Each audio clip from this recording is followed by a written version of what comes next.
Hürmetli vatandaş, bugünkü leksiyalarımızı başlaymayız. Leksiyada sadaka ediyoruz ya.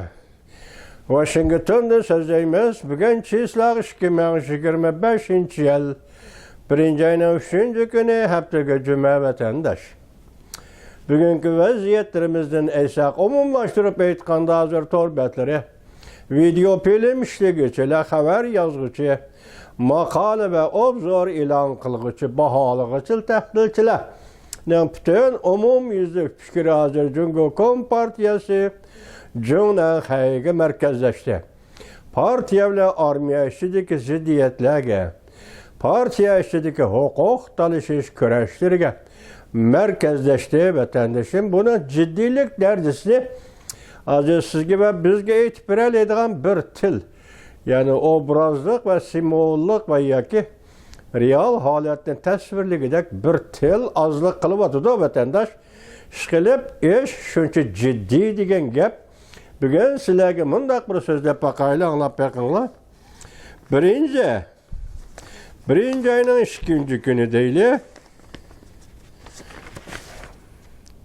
Hemmisi bir günün içinde haberlerken qaraptıranlar. 1. ayının 2. günü değil.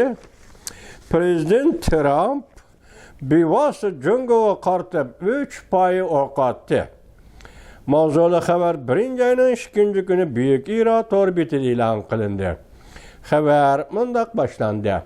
Prezident Donald Trump Oqsaroyga kirmay turibla oz bo'lmagan xalqaro biron chopqunlarni keltirib chiqadi.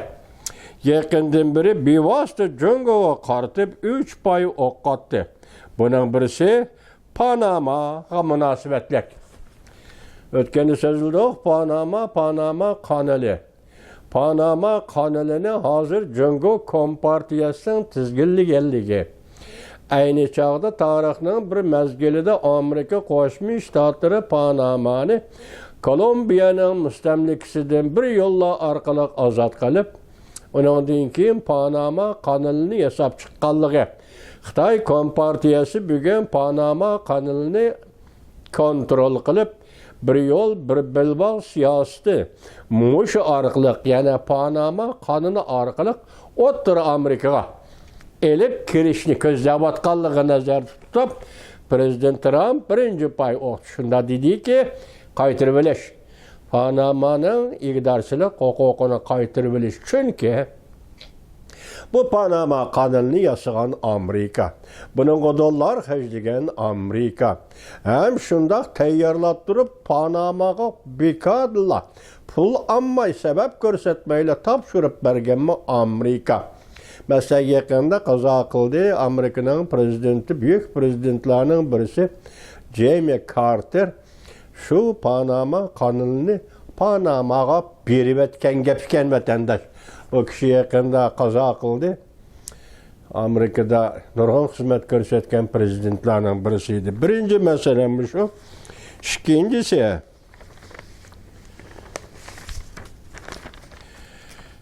İkincisi, endi bu haberde ikinci sebep nima dedik? Birinci Panama kanalı dedik.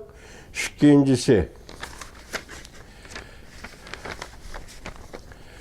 Kanada'ga agahlandırış bir iş. Yani Kanada'ga agahlandırış belgende Cumhuriyet hazır Amerika'nın en xatarlik rekabetçisi.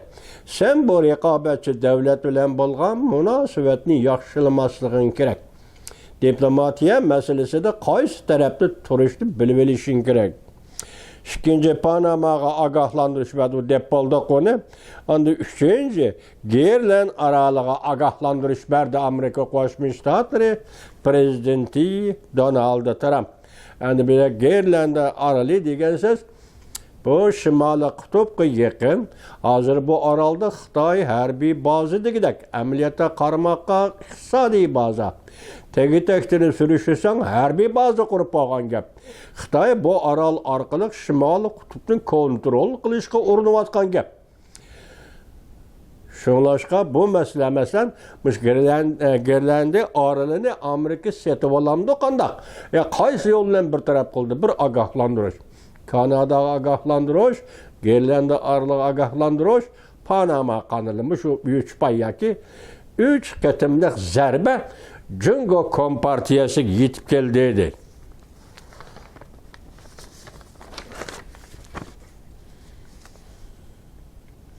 Hazırki dünyada mesela nopuzluq obzorçu Gojin sarxilla minbirida mundaq ko'rsatdi. Agar Cungo Kompartiyasi Cungoni tizginlab turaveradigan bo'lsa, kelgusi xalqaro vaziyatning yadrosi Amerika Cungo qarama-qarshiligi bo'lib qoladi. Amerika Cungo qarama-qarshiligi bir rayon yoki bir sohadagi qarama-qarshilik emas, balki umumyuzlik qarama-qarshilikdir. Shunlashqa geopolitikalik siyosat ichida xalqaro o'rinlarning muhim bo'lishi alohida gavdalik o'ringa chiqadi. Demak, Amerika Cungo munosabati zeriklashidi deyli. Gojin apandining so'zi bo'yicha shu vaqtida alohida o'rin egallab o'ttirg'i chiqadigan ish geopolitikalik omillar o'ttirg'i chiqadi deydi. Vatandaş. Anda yana bir xabarda mundaq Cungo'da yo'qin kelgusida 3 cho'ng voqea yuz berdi. Hammasi Cungo'ga munosabatlik. Mavzuli xabar 1-oyning 2 kuni Yangi Tongliklar televiziyasida e'lon qilindi. Xabar mundaq boshlandi. 2025-yili kirib keldi. Tahlilchilar mundaq hisobladi. Dunyoda yaqin kelgusida 3 voqea yuz berdi. Her bir iş hammasi Cungo'ga munosabatlik. Balki Cungo'da puralarning kuni borgan sari eg'irlashidi. Tayjonning ko'z qarashlari sahnada ikki sahnada maqola e'lon qilib bunday ko'rsatdi. 2025-yili dunyoda 3 cho'ng voqea yuz berdi. Jumladan Amerika Cungo munosabati yomonlashdi. Xalq pulining qimmati tuvallaydi. Rossiya Ukraina urushining natijasi. Suhbat yoki qandoq oxirlashidi. Masalan, birinchi deb ayirganda Amerika Cungo munosabatida xanjar qonga bo'yildi. Ya'ni Amerika Cungo munosabatining yomonlashishi shu darajaga berib yetadi. Maqolada bunday ko'rsatildi. Amerika Cungo munosabati davomli yomonlashadi. Chunki Prezident Trump hargiz Cungoga yumshoq siyosat qo'llanmaydi. Cungo Kompartiyasiga qatabosh bo'lgan Xi Jinping partiya ishida besimga duch keladi. Amerikaning oldida o'zini ojiz ko'rsatishni xohlamaydi. Cungo Amerika ikki davlat tillashidi. Lekin munosabatlar buzilmaydi degan so'zlar hamda kelmas ketdi. Mushu maqoladan burun Amerika ovozida shunday bir parcha maqola e'lon qilindi. Amerika bilan Cungo bir-birini tillashib turdi, bir-biriga zarba berib turdi, lekin Amerika Cungo munosabati hargiz buzilmaydi. Bu maqola shuning kayindan keldi. Tillashib turdi, zarba berib turdi, tanqidlashib turdi Amerika Cungo, lekin munosabatlar buzilmaydi deydigan bundoq safsata endi kelmasga ketdi. Amerika Cungo munosabati yo'qirdim debdi. Hozir xanjarni qonga bo'yash darajasiga yetib kelgan kaskin bo'ladi debdi. Tunigan nimnidoq Lifi apandi dediki, Amerika Cungo o'ttirisi to'qinish yuz berdi, yuz bermaydi. Yuz berish ehtimoli bor, to'qinish yuz berish notayin degan gap so'zlar tugadi. Bugundan boshlab hozir Amerika Qo'shma Shtatlar bilan Jonhua Xalq Jamhuriyati o'ttirisida to'qinish muqarrar yuz berdi. Yoki to'qinishning muqarrarligi muqamlashdi deb turgan so'zlar vatandoshim. Bugun buni bilan shuni to'liqlabdi.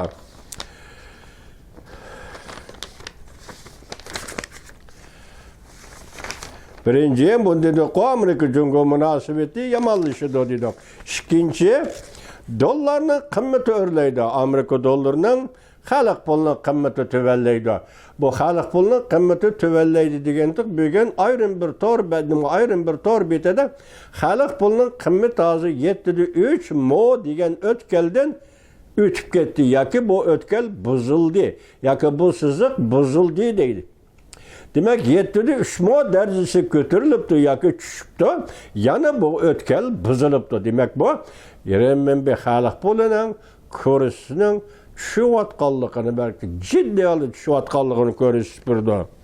Üçüncü, Rusya-Ukrayna vuruşunun töhpisi, neticesi geçirenler, meyli söhbet bolsun ya ki devamlı uruş kılsın, hemisi Prezident Vladimir Putin'e paydasız. Çünkü uruş Rusya'nı 20 yıl çekindirip etti. Belki uruşun ziyarları tüpeyli Prezident Vladimir Putin, Xi Jinping'e besim işletip, dikkat etme cümlege, ve de gelişki mecburlaydı. Demek urushni men qildim, urush meydanida men paydo bo'ldim. Jungu sen meni qo'llading. Bu urushning hoddisi nima? Bu urushning sababligini yoki xato ekanligini yoki jinoyatini sen mo'ddigalaysan. Keldimi vatandosh? Mana shu bir jumlada Rossiya Jungu munosabati, Ukraynaga munosabatlik mushundaq yetib keldi. Demek sen urushning mas'uliyatini qisman oldi. Yoddigalysan Jungu deydi Prezident Vladimir Putin Junguga besim ishiltirdi deydi vatandosh. Dunyodagi 3 cho'ng o'zgarish Amerika Jungu munosabati yomonlashadi. Dollarning qimmati o'rlaydi, Jungu pulining qimmati tushadi. Rossiya urushi, Ukrayna urushining meyli suhbat, meyli urush qanday bo'lishidan qat'iy nazar bu mas'uliyatning yerimini Jungu o'ddigalish kerak. 3. Dunyoda oldimizda 100 berdigan ishlar deydi.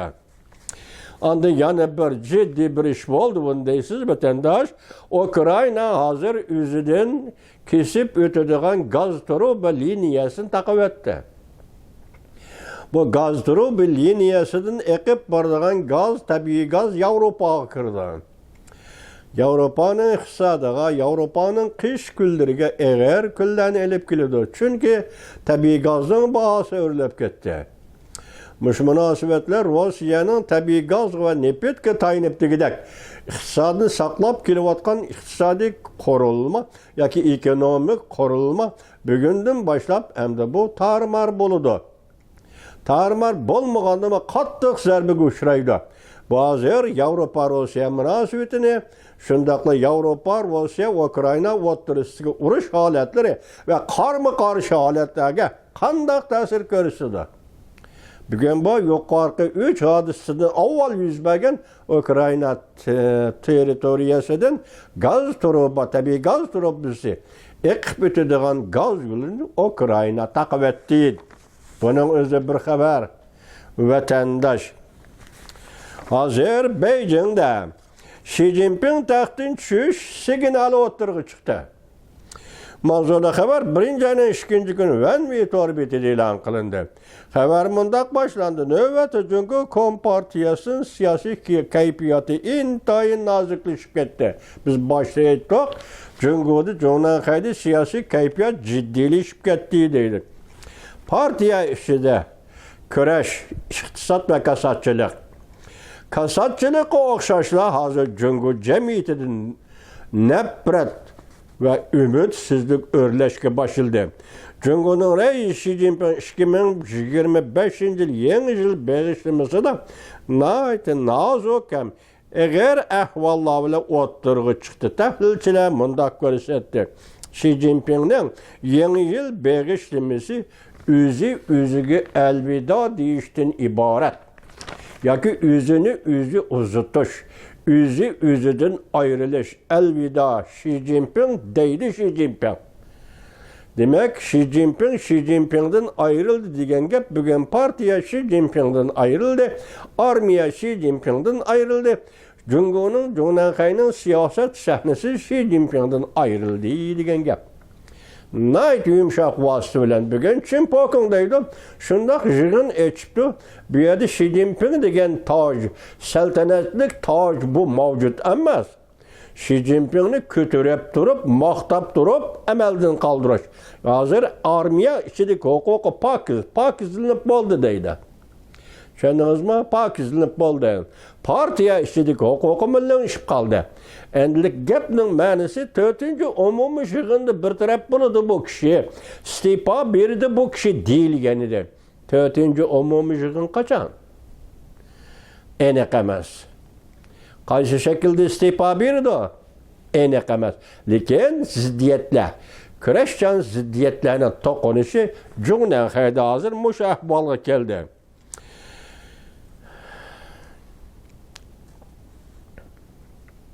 Hozir Xi Jinping ansirayotgan yoshirin ofat 2025-yili Jungo osmonini qoplaydi. Xi Jinping ansirayotgan ofat xarakterlik vaziyat 2025-yili Jungo osmonini qoplaydi. Jungoning chigash va murakkab siyosatlarda balki odatdan tashqari voqealar o'tirg'i chiqishi mumkin ehtimolli. Agar iste'foni rad qilsang, agar chiroyli nasihat, maslahatni rad qilsang, vaqtida sana zo'ravonlik bilan muomala qilish mumkin. Shunga Xi Jinping xohlaydigan, xohlamaydigan vaziyat 2025-yili Jungoning osmonini qoplaydi deydi. Vatandosh.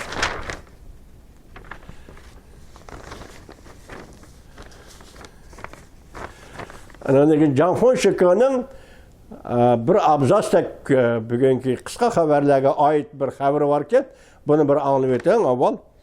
Prezident Vladimir Putin'nin məxsus aeroplani Amerika'ya uçup geldi. Biz çünkü Prezident Vladimir Putin'nin ismini çıkarmadık. Bugün Can Fonseca ismini çıkarıptı. Prezident Vladimir Putin'nin məxsus aeroplanı Amerika'ya uçup geldi. Jungo, Amerika, Rusya üç taraf münasebeti de tayıksız özgürüş yüz verdi. 2025-yili Xi Jinping umumi sep bo'yicha mag'lub bo'ldi. Rusya Yevropaning taqdirini belgilaydigan tabiiy gaz davri oxirlashdi. Yaqinda Prezident Zelenskiy Ukrainada o'tadigan turib yo'lni kesib tashladi.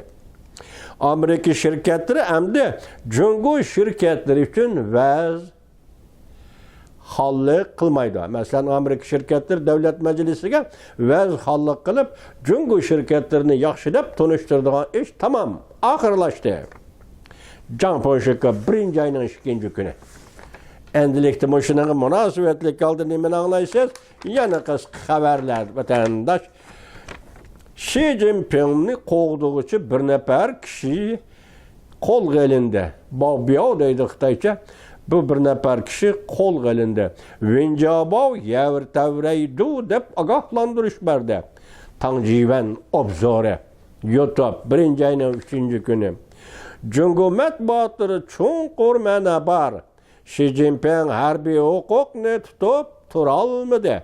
Halqiliq paytlar 1. ayning 13. kuni YouTube kechiringlar. Xo'sh xabar. Xi Jinping yasab chiqqan 5 mo'challik partiya tarqalib ketadigan bo'ldi. Yana bir xabar. Anglashlarga qaraganda Jiangwi, Jinsharong, Kongqingdong, Smonanlarni türmüge yollaydigan bo'ldi. Bu Simonan degan o'zing bola chaqasi Amerikada yashaydi, lekin Amerika tillab qolib turadigan Xitoyning obzorchisi mamlakat, Xitoy mamlakati ichida. Kongqingdong degan qizilpachaq inqilobchi. Jinsharong degan masala bir qancha qatim ismini olgan o'mi bir obzorchi. Xi Jinpingni va Junanxayni maqtaydigan endi bu yerda nima deydi? Bular yaqinda qo'lga ilinib turmaga yo'llanishi mumkin deydi. Bu xabarning avtori 1. ayning 3. kuni YouTube suv shoxi. 2025-yili yana bir xabar. Xi Jinping xanjarni qonga bo'yamdi. Siyosiy büro doimiy heyetlerinin aile tavabatları opetten kaçıp qutulolmaydi. Beijing'de emeldarlar sorunu davolg'ishga başladı. Yeni saqchi idora başlig'ining Xi Jinping guruhi shakilli arqa ko'rinishi yo'q. Apollo axborot to'ri 1. ayning 3. kuni YouTube. Jungo iqtisodining taraqqiyoti to'sqinlik qilayotgan kishi Xi Jinping. Johnson 1. ayning 3. kuni YouTube. Ciddi xabar. Jungoda qurilish bankisi gumron bo'ldi. Hukumat iqtisodining gumron bo'lganligini to'sib qala olmadi. Sonsizligan uy imorat shirkatlari gumron bo'ldi. Kuzatgich kanali 1. ayning 3. kuni YouTube. Yana bir xabar, Xi Jinping echinishda qoldi. Ishxonasidan ayrilib qoldi. Urun yo'tkida axborot nuqtalari Lemoya 1-oyning 3-kuni YouTube. Yana bir xabar, 30 trillion g'oyib bo'ldi. Jungo quruqdaldi. Armiya harakatlanishga boshladi. Xalq bo'li tavrinishga boshladi. Gumron bo'lish xatiri onasi ko'paydi. Shavli moliyasi 1-oyning 3-kuni YouTube. Hech narsa qolmadi. Xi Jinping yangi yil beg'ishtimizni hashamatli ko'rsatmoqchi bo'lgan. Xi Jinping ideya yaratquchi oila boshlig'i bo'lib olgan ko'pchilik. Hammasi tugashdi. Bir oila jamoatlari, do'stlar, burunqi ko'pchilik hammasi yo'qoldi. Huquq vositalari tugashdi. Hammasi tugashdi. Bugungi qiziq nuqtalar. Shito odatda bunday xabarda ko'p qiziqmaydi. Hozir bugun Shito koni obzorchi Xitoyning shu oxirgi abzasini shunda beribdi. Biz boshqa sizlarga aytdik, vatandosh nima dedik? Har bir axborot organlari, medialar, ijtimoiy medialar va video film ishligisi hammasi birga jo'nanqay tugashdi. Xi Jinping tugashdi. Iste'fo beremdi. Qachon? Men endi shunda xulosa chiqarayki, vatandoshim, shunday ahvolda agar Xi Jinping iste'fo berishi zarur bo'lsa, mumkin bo'lsa, shu 10 kun ichida iste'fo berishi kerak. Bu vaqtda bunday iste'fo berishning ahamiyati, masalan, bu nuqtada aytganda, 1-oyning 20-kuni Amerika Qo'shma Shtatlarining prezidenti Donald Trump qasam berib, vazifa o'tab Oqsaroyga kirdi. Demoqchimanki, Oqsaroyga prezident Donald Trump Oqsaroyga kirishdan burun shu 10 kun ichida iste'fo bersa, Jungoning taqdiri uchun boshqa bir ahamiyat beradigan ish yetib keladi. Agar prezident Donald Trump Oqsaroyga kirgandan keyingi bir mezgil ichida Rais Xi Jinping iste'fo bersa, buning ahamiyati avvalgi ahamiyatga o'xshamaydi. Agar Xi Jinping Jungoning taqdirini haqiqiy ma'noda men Jungolik deb, o'zi Jungolik deb faxrlanib, o'zi shuning ko'ngil bo'lishni o'ylaydigan bo'lsa, shu 10 kun ichida iste'fo bersa, bu muvofiq bo'ladi vatandosh. Hozirgi vaziyatda aytganda bu muvofiq bo'ladi. Demak, agar sen shu majburiyatda qolgan bo'lsang, masalan, iste'fo berish shakli, iste'fo berish vaqti sening ixtiyoringda bo'lmasa, bir xil majburlash ostida qolgan bo'lsang, buning chora yo'q. Yoki prezident Trump Oqsaroyga kirishdan burun iste'fo berish va yoki prezident Trump Oqsaroyga kirgandan keyin iste'fo berish, buning chek-chegarasi kim egallaydi? Tashabbuskorning huquqi Xi Jinpingning qo'lidami va yoki boshqa ikkinchi bir xil kuchning qo'lidami? Bu tarafisi bizga noma'lum vatandosh.